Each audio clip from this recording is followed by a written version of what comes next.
If you're parenting a neurodivergent kiddo, you already know the drill. Sit still, stop talking, pay attention, keep up, slow down, basically spend 6 hours a day fighting the way your brain naturally works. And sometimes the problem isn't our kid, it's the environment we're asking them to function in. That's why I love what Bina School is doing. Bina is a full-time online school with small live classes, personalized instructions, hands-on experiences, and social-emotional support built into the school day. Because our kids don't need to become better at fitting into the box. Sometimes they need a different box. Check them out at thebinaschool.com and see if a different kind of classroom could be the right fit for your kiddo. Let's be honest, after about 3 weeks of summer, somebody is bored, somebody is fighting, and somebody, you probably, is wondering how many hours until bedtime. That's why I've been loving DSS games. They have family games that actually get everyone laughing, talking, and off their screens for a little while. It's one of those rare activities that doesn't require a Pinterest degree or hours of prep. Just open the box and make some memories. If you're looking for an easy way to save a little of your summer sanity, check them out at dssgames.com or click the link in the show notes.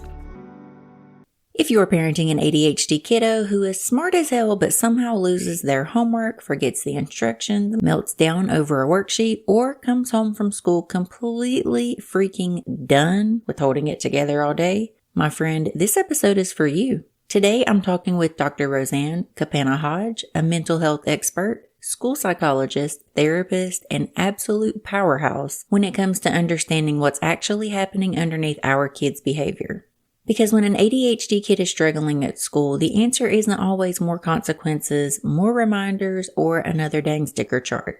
Sometimes we have to stop asking, why won't my kid do this? And start asking, what is making this so hard for their brain?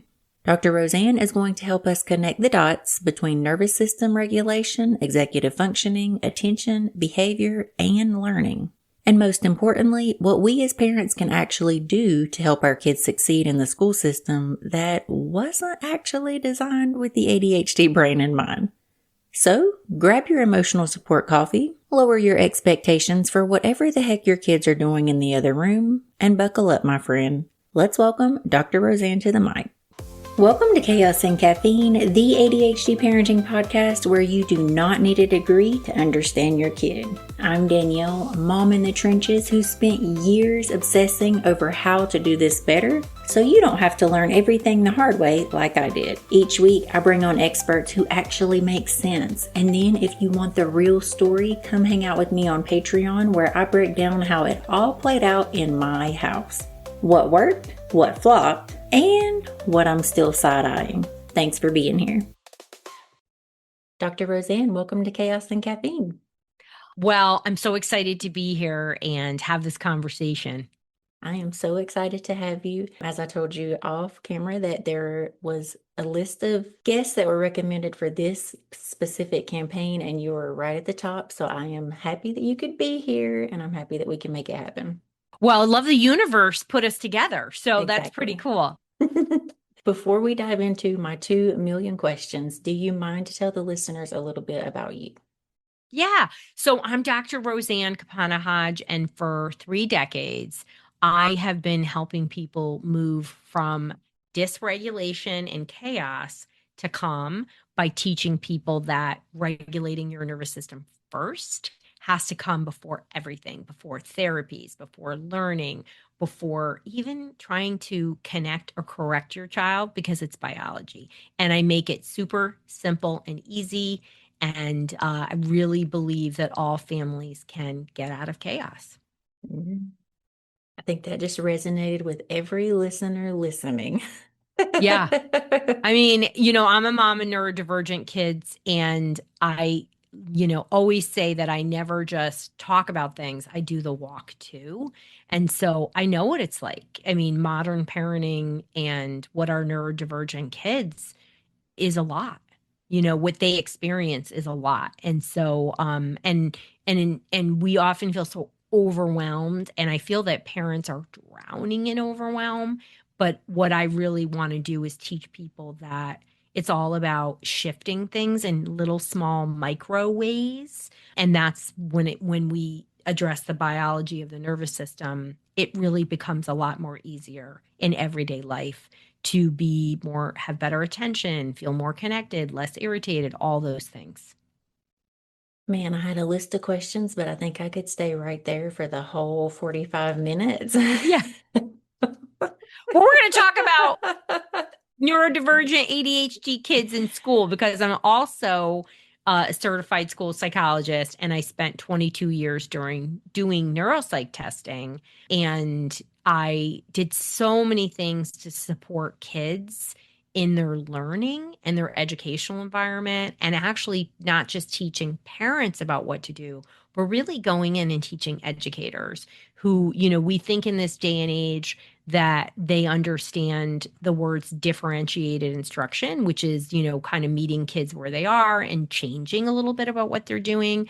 But not all educators have that level of training. And also, we are an increasingly neurodivergent world, and we are super stressed. 48% of parents report that they're experiencing a lot of parenting stress, according to the Stress in America survey by the APA.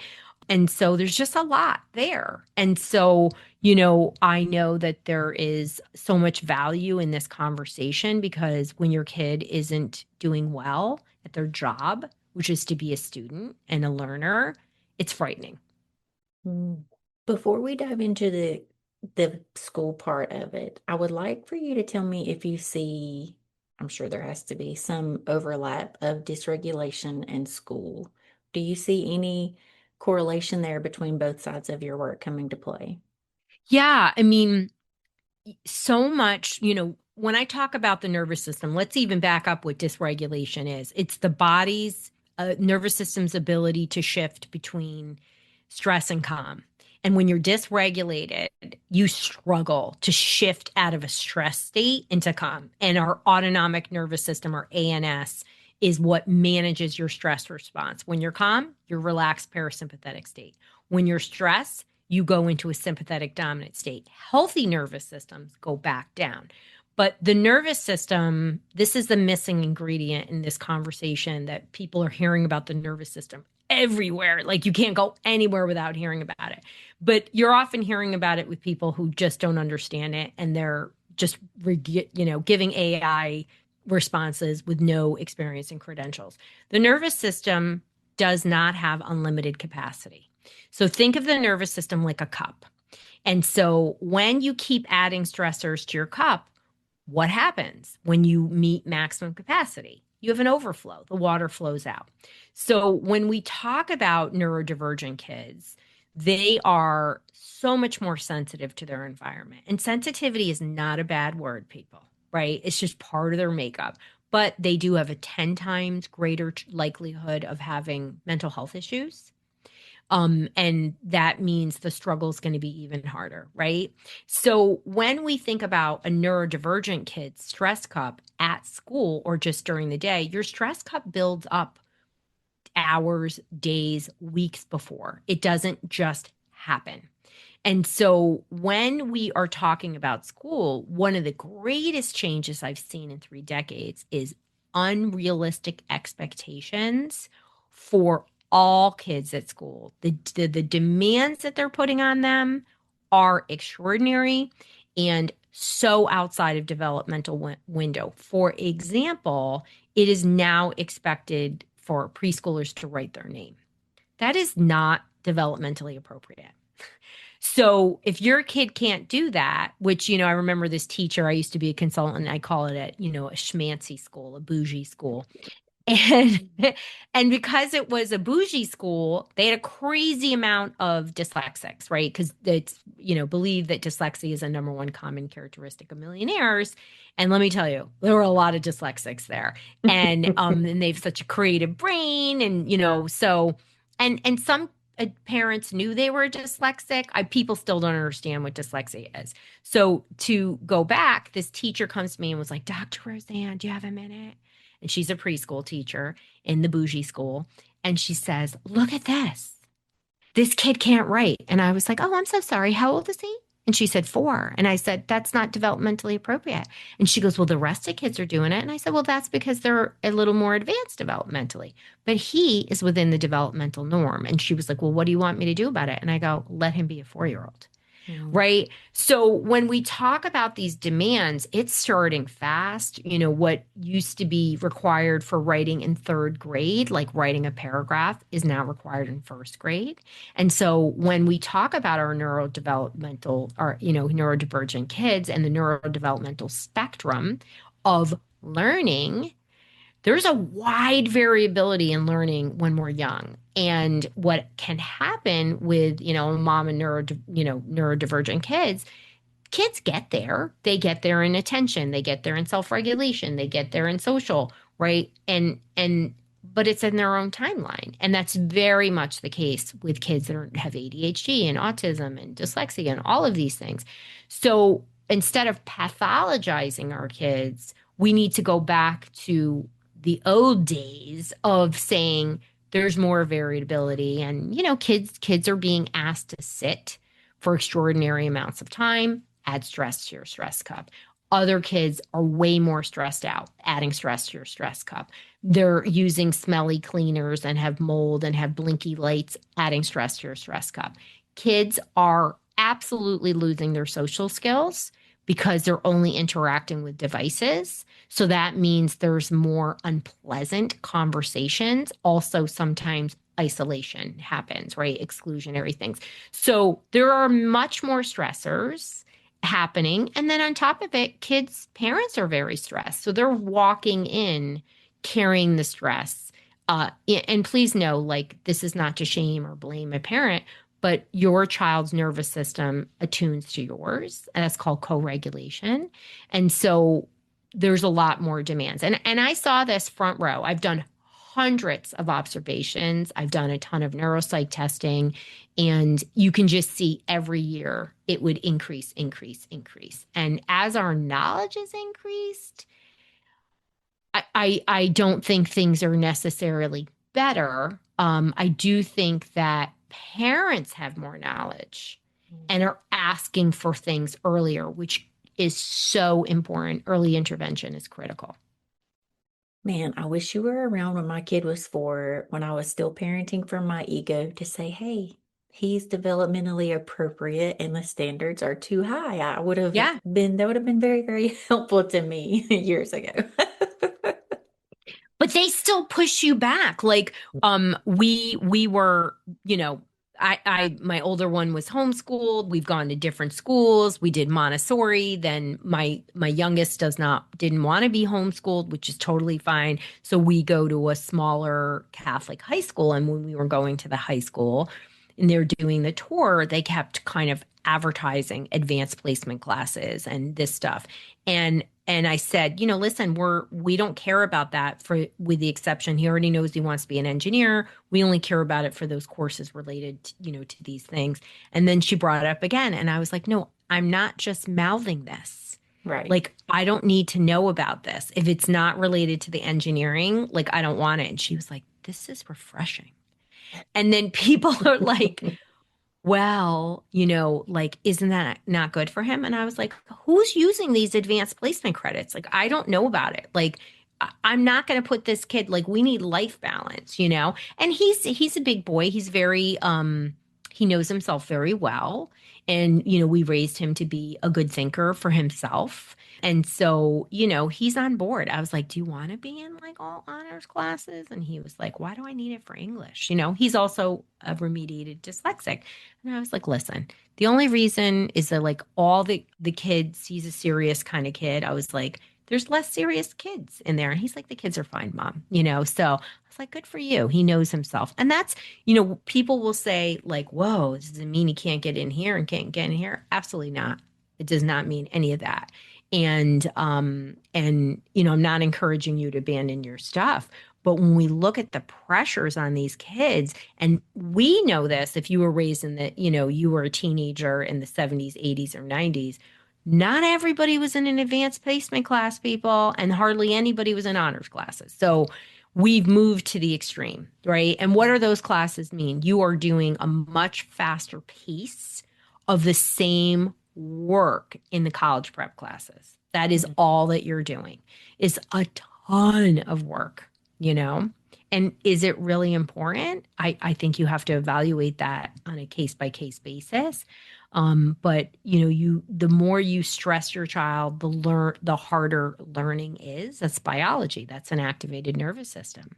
Mm. My kid is so smart, and I'm not just like saying that. And I don't know Yeah. if that translates to him being smart in books. We'll see when we get there. But common sense, like he's with me, right? He's even noticed, for instance, the kids who have the AIG, I think is what they call it in elementary school, like that would be like the advanced group. He was like, Mom, it seems like the kids who have birthdays before Christmas, who are the older kids, they go to the AIG groups, and the kids that have later birthdays are always in the supplementation, the intervention groups. And I thought, huh. He even put that together for himself. Maybe it's that their brains are a little bit more developed than ours and we need time to catch up. And I was like, wow, you little Yeah. wise baby Yoda. I needed that. Yeah. Yeah. And what I mean, why we chose to go to like a private school and do all these and, homeschooling and feel very fortunate to be able to do that is these places didn't have rushed learning that was just output, right? It was really about deeper information, which, our neurodivergent kids, when they lock onto something, their level of attention is almost unbreakable. And so when we put them in learning situations, many of the kids I've worked with over the years have been homeschooled or in different learning environments, even through the public school, magnet schools, and things like that. But when they find what they love, what is innate for them, it's pretty incredible what they can do as a learner. I've been really inspired. And also now, like for me, I've been doing this for 3 decades, like to see what some of my kids have become over these years is so amazing. And a lot of the moms will reach out to me and tell me, like, I just want to tell you, you know, blah, blah, blah did this. And now she had her own kid. And so I just love that stuff. And it all starts with, kids feeling good about themselves because it doesn't matter how smart you are if you don't feel good about yourself. And we're just constantly like putting, our square pegs in a round hole, we're just constantly trying to make these kids be something they're not. And then when there's something wrong with them, quote unquote, wrong with them, because they don't fit in, schools say, you gotta take your kid to a doctor, which means medicate them. And that feels like the right answer, but the right answer is to support our kids, academic, emotional, social, and spiritual growth. Obviously, schools aren't doing spiritual growth, but parents are too. And the most successful kids I've seen in all these decades, 100% they had great self-confidence. Even if they weren't great students, even if things didn't come to them, they had very regulated parents who really, really just ignited their self-confidence, which is a journey, but it's certainly possible. I can tell you that I've certainly done that with my kids. My kids, are unique learners. I mean, and it makes such a difference as they grow. Mm. I think that brings me to one of the questions I wanted to ask because anyone who's listened to this podcast for any amount of time knows that our ADHD journey started out with my kid making some very impulsive decisions, fast brain decisions in this when he was 6 years old in the first grade. And then he started this I'm a bad kid. And that started me on my path of he's not a bad kid. So we learned about ADHD and I'm learning how to build him up. But I think that one of the things that bugs me the most is when we hear he's so smart, he's just not applying himself. Or if I Mm, had to hear one more time, he's just not reaching his full potential. And I just wanted to say, but what if this is his full potential? Like, what if he's giving you all that he has? And when he hears, oh, you're just not giving your best, or you're not trying, or whatever they're saying is not how he's interpreting it anyway. What's right. really happening in his little brain at that moment, and how do we change that? Yeah. I think people don't realize the impact of their words, right? And so, we can use our words to be kind to people, and we can use our words to hurt people. And even just from my own perspective, I am very functional. I do a lot of integrative health stuff for myself. I'm just really deeply committed to taking care of myself and my family in a way where, every aspect of the body. So I went to a functional doc. I was going to a regular functional doctor, and his wife is the person at the desk, right? And she is crabby at times. So I was there. I don't know. I had the kids. One of them was really little. My hair was pushed back. And she says to me, "Oh, I'm so glad you got rid of your bangs. I never liked them." I thought to myself, So I said, "Well, Debbie, I do have bangs. They're just pushed back." And she goes, "Oh, now, what's another way to say that to somebody? Like, wow, your hair looks different today. Like, did you cut your bangs? I really like that." Now, I love to share these stories, right? Because we when we talk to our kids, right? When we have safety and trust, we can have harder conversations with kids. But the idea that a kid with ADHD, a kid with dyslexia is not trying hard enough, man, that makes me so angry. Me too. It's just infuriating. What it means is like, here's what you freaking know as a teacher. Here's what you think should happen. And my child is making you work harder, right? It's called differentiated instruction. And, I've gone in and been consultants at many schools and done training and whatnot. And here's what I want to say. First of all, don't think your teacher or your physician or anybody you're interacting really understands your kid best. You understand your kid best. Number two, don't think they understand the nervous system and the brain and all of that. They don't. Okay. Particularly for my learning disabled kids, my dyslexics, I'm telling you, schools know nothing unless you're in a few states that have very high level training for their teachers, including Massachusetts and New York. Most of these teachers are void of an understanding of how it impacts, and they'll take a dyslexic and say he's got ADHD. And every dyslexic thinks they have both, really, when most of the times, because I did brain maps where you can actually see the brain, most of the time it wasn't ADHD, it was the memory system overloading because they're decoding, which is a huge shock for people. So that doesn't mean it doesn't ever co-occur, but the memory system also has a limited capacity. So when we talk about how we frame things to parents, right? Sitting across from a teacher, right? I remember we went to public school, right? So I had this great teacher in kindergarten, Mrs. Sullivan. What a gem she was. Okay. She never spoke like this. She had music when the kids were getting a little unruly. And boy, she had all the special needs kids, let me tell you. So they put my kid in there, and she's like a gem. Never once did she ever speak in any way other than, "I'm seeing this. What do you think about it?" Or, "I'm seeing this. This is what we do." But the next year we go to another teacher, we're going to call her another name. I don't want to call her. All she did was do negative reinforcement. Kids started out on a green light, and every behavior, they got points taken away. Who the heck wants to do that? So, and I would go to schools all the time, and I was like, this is not how behaviorism is. We have to reinforce things. So again, are kids cognitively, developmentally, are they prepared? Is their nervous system regulated enough to actually absorb learning? Because the way learning occurs is there have to be moments of calm. No, kids are not perfectly calm, right? I'm not perfectly calm, right?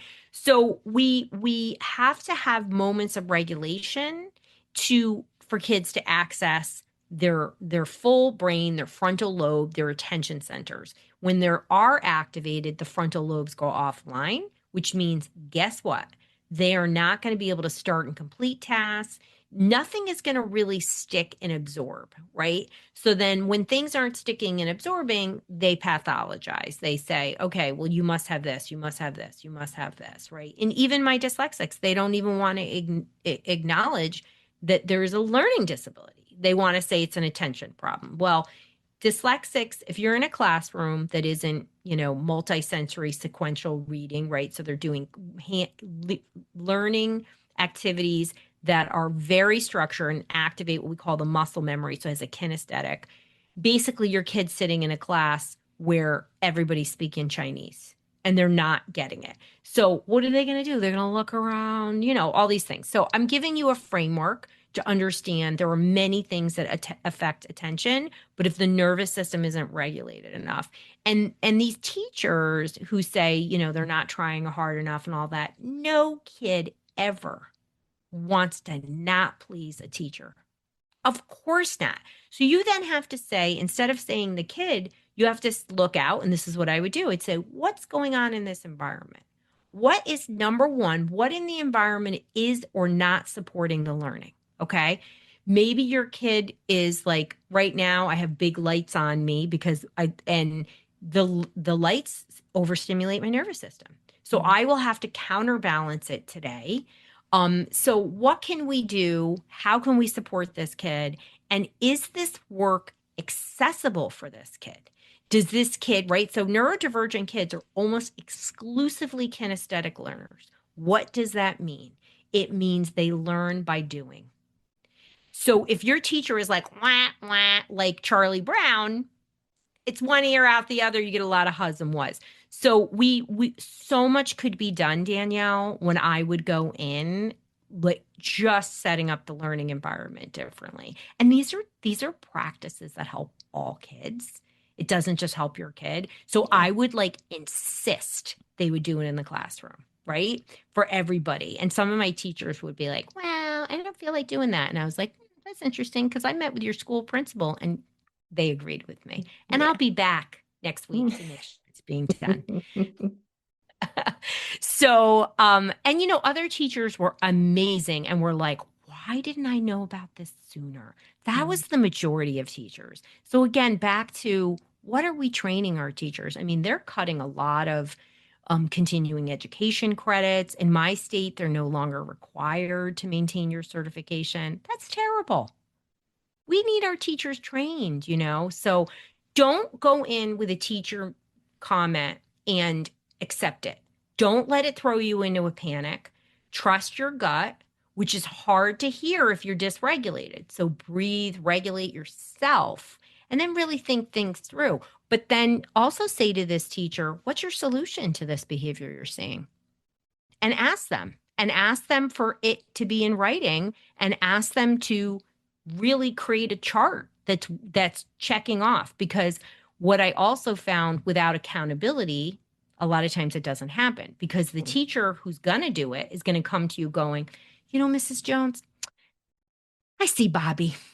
He's so smart. He's always wiggling.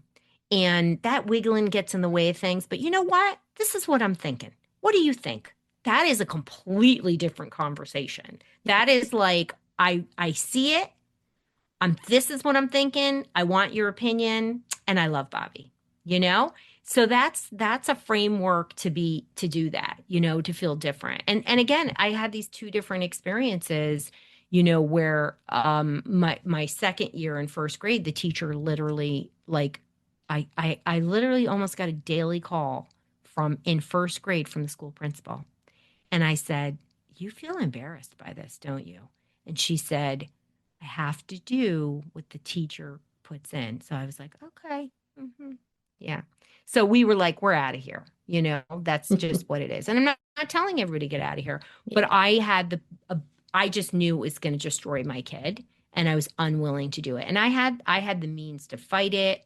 I had the knowledge, and I was like, what is that about? Let's just do our own thing. And we fell into homeschooling, which really was pretty incredible, So there are many learning environments, and I see kids be successful in all of them. But it really requires a vocal parent and a teacher who's willing to be flexible. Yeah. Summer break is amazing until your kid has been bouncing off the walls since 8 a.m. If you've got a neurodivergent kiddo, they're usually not trying to be too much. Their nervous system is just asking for more sensory input. That's why we've been loving Ted Kangaroo. Their sensory seats and movement tools help my kid regulate his body so everyone can breathe a little bit easier this summer. If you've been looking for something that helps your child move, calm, and reset, check them out at tedkangaroo.com. And because you're a part of the Chaos fam, use the code CHAOS20 to save 20% on your order. I'm going to be honest, reading has been one of the biggest struggles in our house. We've done the tears, the frustration, the I hate reading, and the guilt of wondering if I was doing enough. That's why I was so excited to find reading.com. It breaks reading down into simple, bite-sized lessons that actually build confidence instead of battles. If reading has been hard in your house too, this might be the fresh start both you and your kiddo need. You can check them out at reading.com or click the link in the show notes to learn more today. If you're parenting a kiddo with ADHD, you already know the phrase, just take a deep breath, usually lands about as well as the Lego to the heel. That's why I've been loving Moonbird and their kid-friendly version Moon Buddy. Instead of telling our kids to calm down while they're emotionally feral and breathing like tiny caffeinated raccoons, this handheld breathing coach actually guides them through it. It gently expands and contracts in their hands, helping them slow their breathing without staring at another screen. And honestly, it's not just for kids, because ADHD parents deserve regulated nervous systems too. Whether you're dealing with stress, anxiety, sleep struggles, or a brain that refuses to turn off, Moonbird can help you slow down and reset. Visit moonbird.life and use the code CHAOSandCaffeine10 to save 10% on your order. There's so much in there that I want to pull out, but before my ADHD brain forgets. So you talk about regulation and the nervous system.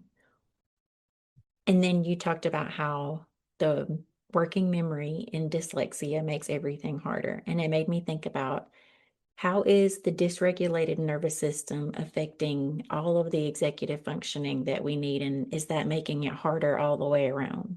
Yeah. So as soon as you move into what's called the sympathetic dominant state, fight, flight, or freeze, your frontal lobes, your executive function literally goes offline. It's biology. You're actually supposed to deal with whatever threat is there. It doesn't have to be real, it's perceived. What is happening is, we talked about that stress cup. We think as parents, something had to immediately happen. We think, oh, this kid was mean to him at the bus stop.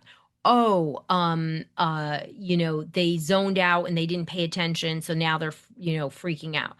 That's not what's happening today. What's happening is micro things are causing us to be stressed, and we are not removing stress out of our stress cup. So that is now really a huge contributor, because again, neurodivergent kids have sensitive systems.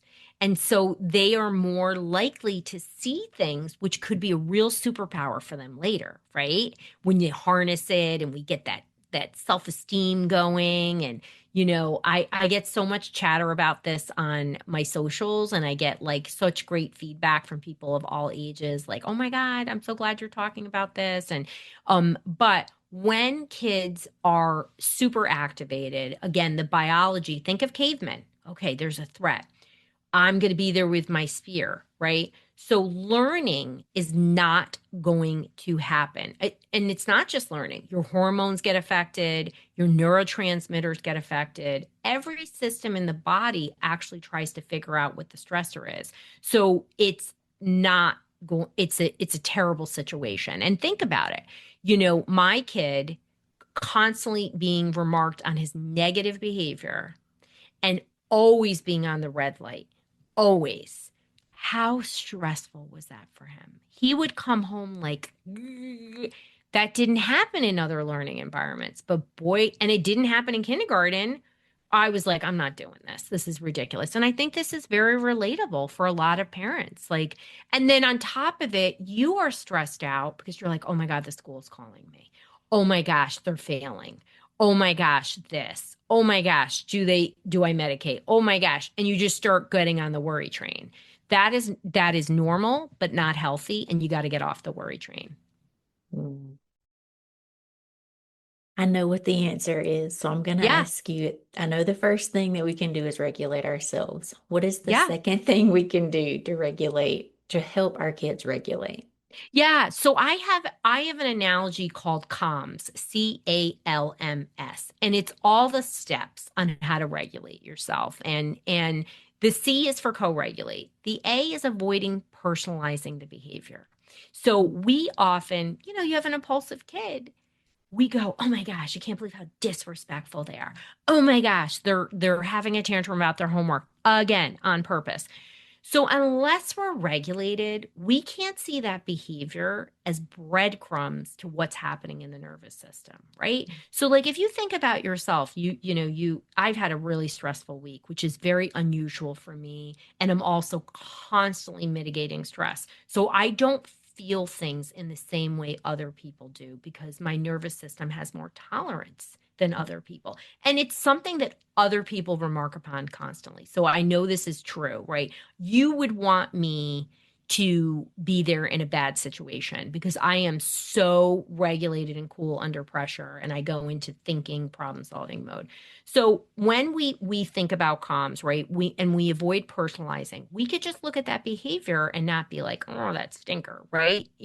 Like and then you become less reactive because parenting out of reactivity does not create a regulated child. It creates what's called co-dysregulation, where you're both stuck in a cycle. And, again, this is knowledge, people.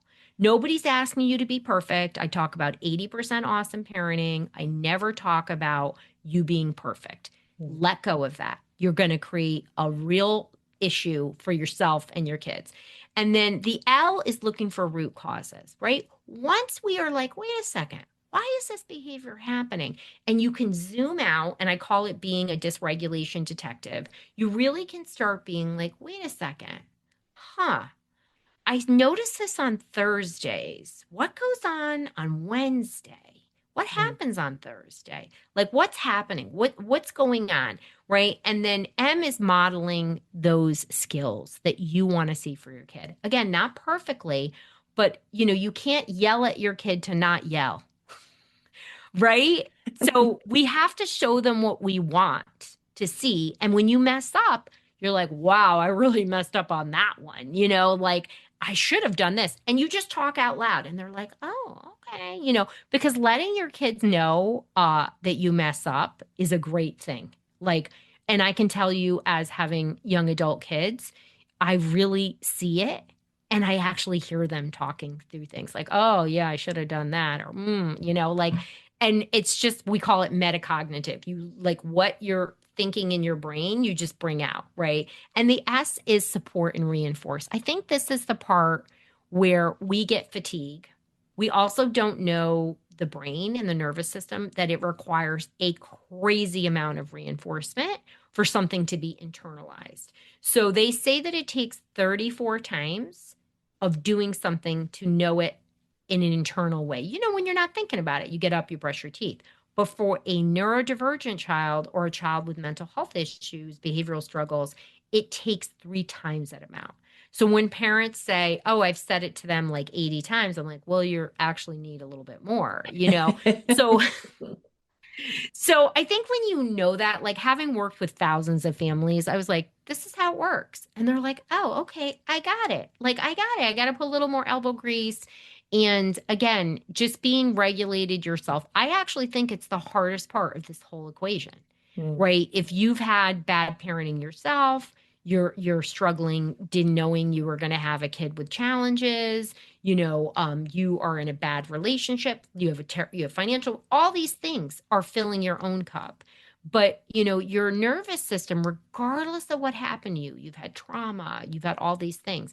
When we do these little micro things to regulate ourselves, it will create capacity for you to be more regulated in your own responses, but also to have patience for your child. And I think most parents are feeling so overwhelmed. They're thinking everything is, oh, I don't want to do that. Are you talking about meditating for an hour? Are you talking about going for a massage and a walk? It's not what I'm talking about. I'm talking about doing things for 2 minutes, 3 minutes, multiple times a day. And it really does add up. it's pretty incredible, right? You don't just say, "Oh, I'm never putting my money in the bank." You pull a little out, and then you're like, you learn about compounded interest. Mm. And it's the same thing with the nervous system. You get compounded regulation because the more your nervous system regulates, the more it will regulate. The more dysregulated it is, the more it's going to find dysregulation. It's just a habit. Yeah. For the parents listening, when I started this journey so long ago now, it feels like my coach told me to smell the soap when I wash my hands. Smell the soap and feel the bubbles and just that 60 seconds of zen. Mindfulness Yeah, just to right just there let with your it. mind do something sensory that pulled you from it. Yeah. And you thought to yourself, yeah, right? I know. That's really going to work. But then you start doing it and you're Mm. like, wow, do you know what I'm saying? Yeah. So, yesterday was a particular, like, there's just something going on in the background that's like taking time and whatever. It has to do with a business deal. And it's like going back and forward and all this other stuff. I think anybody could realize like you're doing anything and something, oh, I was going to get this job. I didn't get this job, whatever it is. Yeah. So I was like, you know what? I didn't pray today. I didn't pray today. Prayer is incredibly grounding. There's a whole science around it. And I have a ritual around it, right? I pull up my candles. My mom is with Jesus. So I love to, she breaks through and talks to me all the time. So Philomena, I have a candle for her. I did a little praying and, all that. And you know what? I felt great. And I was able to snap right back in because it is a regular practice. And I think that we always are searching for the big thing, and the big thing are the little things that really tell our nervous system, hey, you're safe, you can regulate. So it helped me tremendously, I just have to say. Mhm. And it's the same things with our kids. And you're never too old to regulate. I've helped people in their 80s who've had horrible things happen to them. So I never want to, I don't allow people to tell me, well, I had this and oh, I had this and oh, no, bologna and cheese. Your nervous system doesn't know the difference between good and bad stress. I know you do, but your nervous system doesn't. And these things absolutely are scientific and work. You have to do them. And you have to do them with consistency and regularity. And you're just going to just be so different in how you approach your kids. They're literally like a sonar picking up whatever you're putting out, not what you're saying, but the tone, your body language, your presence, how you move. That is what your kids pick up, people. And so when that becomes calmer, it transfers to them. It's calm is contagious. So is your reactivity and dysregulation. So you get to choose. And when you regulate, my gosh, you feel good. Like Mhm. it's awesome, right? Yeah. Yeah. Yeah. I don't know if you know the backstory, but I spent years, literally years, in ADHD parent training, and I kept waiting on them to tell me how to fix my kid, right? And the whole shtick, the whole time, the whole years was actually fixing me. And we never got to the part about fixing my kid. The whole time I was in ADHD parent training, Yeah. it was all about fixing me. Yeah. And you know what? Like this idea, people occasionally, not most of my people, right? And I'm no longer in clinical care. I'm, on this mission to stop the dysregulation crisis and really teaching people about it. Is that people would come in and say, fix my kid. And I was like, your kid's not broken, right?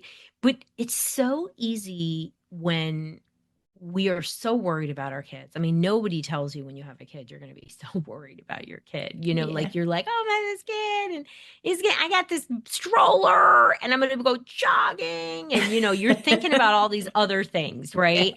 And then you have a kid that is wired uniquely. Maybe they dysregulate too much. Maybe they have big emotions, and you're like, how do I deal with that? Maybe they're a carbon copy of you, and you didn't know they were going to be a carbon copy of you, and you were an interesting kid. I love to tell my kids about the 70s and 80s. And my kids are like, you were basically like a juvenile delinquent. And I was like, pretty much. I mean, that's what we did in the 80s, Yeah. you know? And I didn't do anything harmful, but we were doing fun stuff, you know? I'd be Yeah. like, Mom, I'm just going to go to the beach today. And she's like, do you have a quiz or test? Yeah. I'm like, nope. And she was like, have a great time with your friends, you know, like stuff like that, you know? And she was so cool about that stuff. But, you know, when we are so worried, we feed into this, my God, the teacher came to me, you know, and I just loved when I would, you know, do these 6 months intensives with people. I just loved when I had a parent who would come in and be like, the teacher literally told me to medicate my kid and there's something wrong with my kid. And I got on the internet and I found you, and they were like, I'm not tolerating that, you know? And then just to see what happened to those kids and just how amazing it was. And we would do all kinds of things to reset their nervous systems, especially the kids I work with in the summer. They would go back in the fall and the school would call and say, oh, what medication do you have your kid on? Every time. And they parents would be like, we don't have any medication. We worked on regulating their nervous system. And they'd be like, what? You know, and again, why should we expect our kids to be perfect, straight A? Forget about it. That's Yeah. silly. Do you know what I'm saying? I think one of the greatest missteps that parents make of neurodivergent kids that's so easy to rectify and so positive is they don't hone in on their child's gifts. And as Mm. soon as you can figure out what your kid is good in or what they really don't like, right? Oh, okay, they really don't like math. Okay, I hated math. I'm good. I've done fine, you know. So, but maybe, you know, so many of our kids are hands-on learners. So, do they like STEM? Do they like crafts and the arts, or maybe they love writing? I've had lots of kids with ADHD hate it and love it. Maybe they're an Mm. advanced reader. What kind of reading? Could we get them writing too? So find out what they love and dig in and really do that. People are like, how did your kid decide at age 11 to be an engineer? And I said, huh, these kids, my kids are hands on fixers. So we expose them to everything. And I'm talking about free things, low cost things. Yes, we did camps that weren't cheap, but there was a lot of homeschoolers I hung out with that did everything $0 or very inexpensive. And we just developed it and got him super confident. And so by the time he was 11, he was like, I really want to be an engineer. And I was like, okay, it probably means that in the next 3 years, you're going to have to double up in math so that you get in advanced. And I was like, it's really going to be hard. But we won't push the other things. And he was like, no, I'm ready for that. And so for 3 years, he took 2 years every year in math. And it was brutal. It was brutal. And he hung in there and I gave him, I was like, you don't have to do this. And he was like, nope, I'm going to keep going. And there were times it was kind of funky, but to develop the unique gifts does so many things. It's not about setting them in the right career path, it's about giving social connections. But most importantly, for kids that struggle with learning, it gives them a superpower. Like, I'm so great at this. Like, Mm. I got this, you Yeah. know? And so I always loved bringing that. And I think sometimes we're so panicked, we don't think about that, Mm. right? You know, and you know, I know people will be like, well, they only like video games. Well, that's not really true, you know? And what else could you do to help them? You know, maybe now it's actually getting certified in AI and making them be super advanced in AI. I mean, it's incredible, some of these Yeah. things. So that's one of my most favorite things that people came to work with me that changed the trajectory of kids' lives.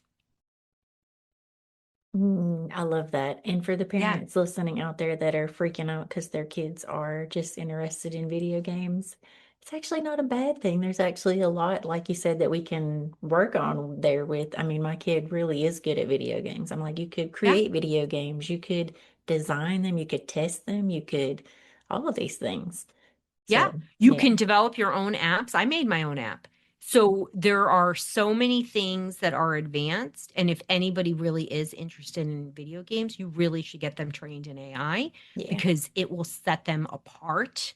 with their peers. Yeah. And it's just crazy. I mean, I've also had kids with like total neurodivergence be content creators and Ooh, earn. I had kids that I work with were primary earners for the family. really Yep. interesting. Yep. So, because they got so good at content creation. So, get creative. We don't have to all fit in the box, Yeah. right? Because gosh, that's boring. I never fit in a box, you know? So, and I was very lucky. I had these amazing parents, Tony and Philomena, who were, immigrants. I was bored out of my mind in pre-K, pre-K to 12th grade. And in pre-K, which was half day in the 1970s, not everybody went to pre-K. And I was the youngest. And I love to cook. And my mother, Philomena, was a five-star chef. I mean, she could make dirt taste good. Okay. She was one of those people. Like every idea you have about an Italian woman cooking, my mother was that person. And so I went to preschool and they was half day and they wanted me to take a nap. And I was like, Mom, they're half day. I'm not going to take a nap. Like, come on. So, and I have a crazy memory from her, and I can remember things like a movie. I can remember the exact thing of happened. And so I said, my mom's like, okay, well, fine. You don't have to go to preschool. And so I go there, and they're like, we're going to make the teepee. Don't you want to stay? I said, yeah, I want to stay.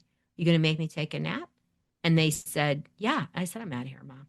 And I know, what did I get? I got alone time with my mom shopping and cooking when my siblings were at school. It was like amazing. You know Yeah. what I mean?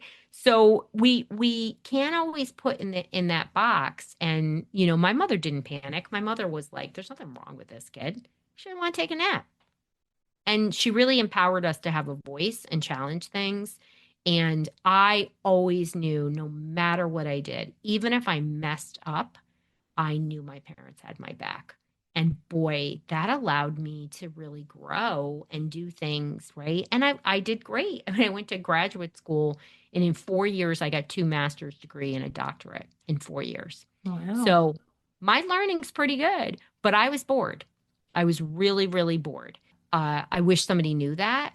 And, but I survived. It was a long time ago. We could get away with. I just sat in class and read books, nothing related to class. Yeah.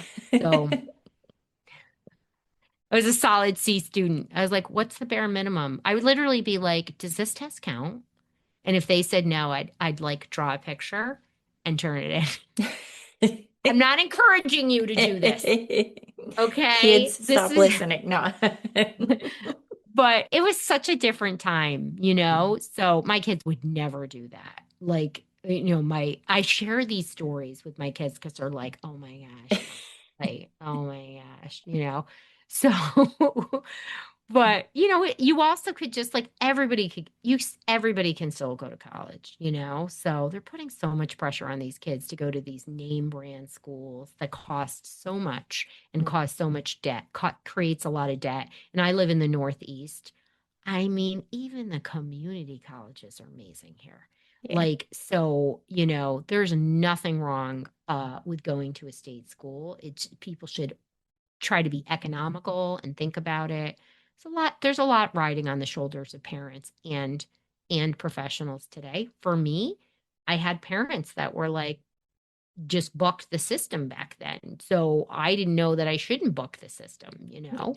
But just to acknowledge it is hard. And I hope these conversations are good, because when you're in a fear state, you're not going to be able to channel. I call it my mother's Philomena, right? So in my book, I talk a lot about channeling my inner Philomena, who was essentially an Italian Beth Dutton, if you're watching Yellowstone. Okay. That was my mother. Yeah. So she loved you so much and she was the best to you. But man, if you messed with her, people were scared of her. Like they were scared. And she had no obligation to other people. I'm not telling you to be Beth Dutton, but you can channel your inner Philomena a little Yeah. bit. And I certainly do. But we think, and absolutely always be polite, but kids today, I respect teachers immensely. I think they are incredible. And I think, again, there are a few bad apples in any place, But most teachers, my gosh, they have such a heart and they care. And, don't assume they know everything, right? Which is why, like, teachers will say to me, I read your book, I follow your podcast. Like, I'm opening their mind to things because we know what's happening in American schools are not working and kids are really struggling. And mental health diagnoses and medication usage is just skyrocketing. Yet, we're not seeing happier, more focused kids because if those things worked, we would see that. Instead, we're seeing dysregulation everywhere of all ages, not just kids. Yeah. Mm. Yeah. Dr. Roseann, I would selfishly talk to you literally all day, like I Yeah. will. I know you have so many things going on, but before I let you go, I do want you to tell the listeners about the book because I think Yeah. the thing I've learned the most today is that good students come regulated, and we need to work on that. Yeah, yeah. It makes the world of difference. And, just know that, again, kids aren't born regulated. They learn to be regulated over time. And the first way they learn is by co-regulating off your nervous system. And as Danielle said, it took her time to realize how important that was. Not perfectly, but enough, right? So I wrote this book called The Dysregulated Kid, and it's the parenting playbook for helping your child find calm in a chaotic world. And we do live in a chaotic world, but we don't have to be afraid of that because we can create our own co-regulation at home. And it tells you all the science in the same way that I kind of talk about it now, where anybody can understand it. But more importantly, because we talk too much about what things are, we don't tell people what to do. It literally is the exact playbook on how to regulate yourself so ridiculously easily in just these micro moments. And also how to talk to your kids, what to not say, what to say, and how to do this. And I have an action plan for adults and I have an action plan for how to help your child. And it's just, I made it so simple because what I saw in these 3 decades is that if things weren't simple and easy to do, it wasn't going to happen. So I know these things have changed my life and I practice what I preach. And it's changed the lives of the thousands of people that I've worked with in some of these situations where, people flew in all over the world to see me and they were incredibly challenging cases of extreme long-term dysregulation of all kinds of reasons.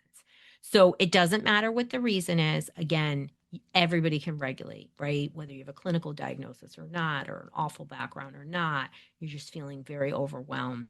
But I just created this beautiful, simple resource, and you just need to search The Dysregulated Kid or Dr. Roseann, which my name is Roseann, no E at the end. And that's .com or any social.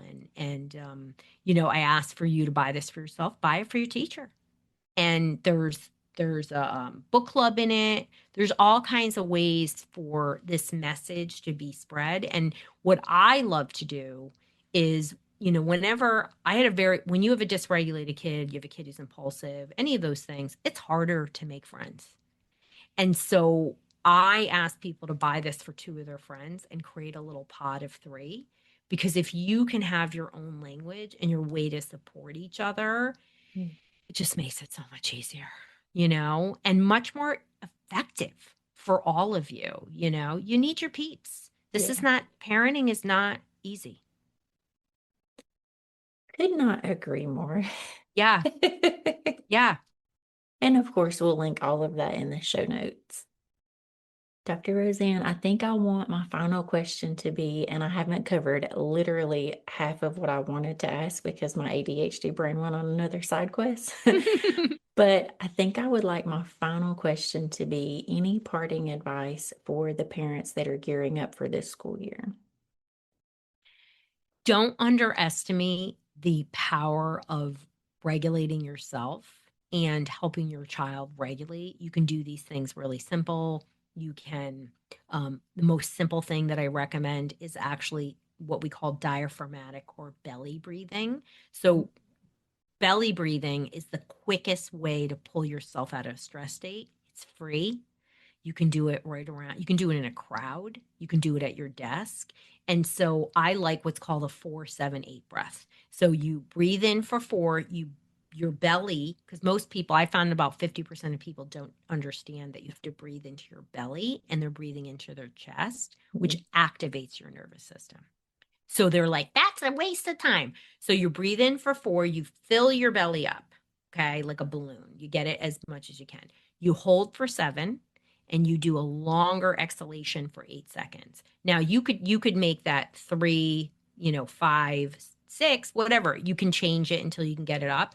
You want to do it at least 3 times in a row, at least 3 times a day. I would say set a timer on your phone between 3 to 5 times a day. And ideally, I'd like to see you do it right when you wake up and go to bed, and then 3 more times during the day. And do that for 30 days, 7 days, whatever you can do. And what you're going to see is not a miracle, people.